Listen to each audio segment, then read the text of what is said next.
I hope you are doing great. So currently we are in our farm this morning, Shulex Farms. What we are trying to do here is what we call sorting in catfish farming.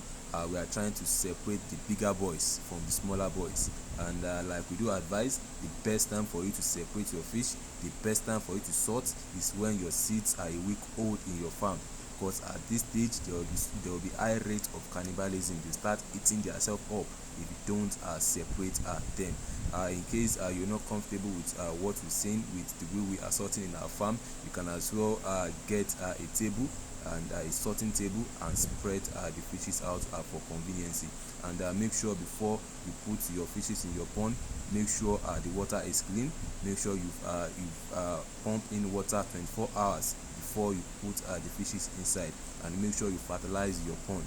In case you don't know how to fertilize your pond, we've done a video on that. You can check back on our previous videos and see how we fertilize our pond. It's very simple, it's not something difficult, it's something you can do by yourself. So in catfish farming, if you want to make profit, don't take sorting for jokes. Make sure you sort regularly as at when due. Make sure you separate the bigger boys from the smaller ones. So that's about that for today. In case you've not sorted your fish, go back to your farm and go and separate them if you want to make profit from this business. So thank you for watching today's video. Do enjoy the rest of your day.